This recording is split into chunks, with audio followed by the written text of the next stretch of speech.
One of the things I find most entertaining about women's football in England is the absolute level of anger and rage that occurs when a contentious refereeing decision is made. "We need VAR now." A simmering roar can be heard. The only answer to this is maybe be careful what you wish for. And if we leave aside the obvious conclusion that perhaps people like to be angry, that pretty much sums up the game for women in this country right now. I am proud to be different from men's football. But he was also insulted and a little angry. Growth and wealth. Flourishing and flourishing. Right now these two forces are colliding in strange and unpredictable ways. Last week, 24 teams Women's Super League and Women's Championship announced formation, a new tournament that would eventually come out Control Football Association.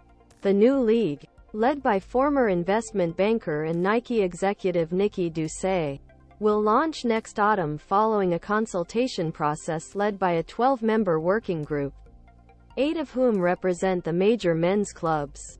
By all accounts, these are brave new worlds. The exponential growth of women's football in recent years has created expectation that it is about to hit the jackpot after decades of subsidies and meager donations. The next set of domestic broadcasting rights is attracting a lucrative bidding war between Sky and TNT that would shatter the current £8 MPER season deal. U.S. private equity firms are reportedly lining up to get a piece of the action. Kelly Simmons, the FA's former director of women's football, said everyone agrees that this new entity of the club should focus on women's football.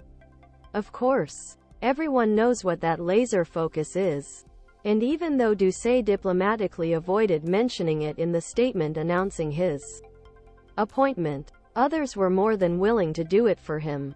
Current WSL and Championship Chief Executive Don Airy has stated that the new competition could be the first £1 billion league in women's sport. Outgoing Chelsea manager Emma Hayes has called for women's football to become a business and for the new competition to develop closer ties with the Premier League.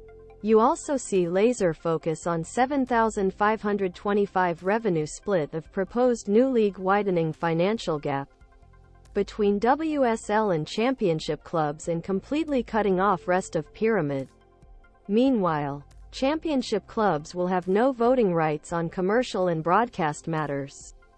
Unlike men's football, there is no financially fair game or effective cap on costs.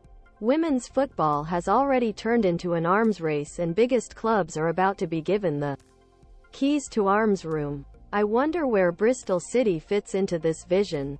This year, they became first team since 2018 to gain promotion to the WSL without support of a men's Premier League club.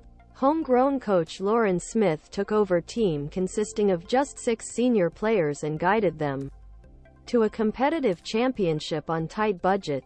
They play in same stadium as the men's team and drew a crowd.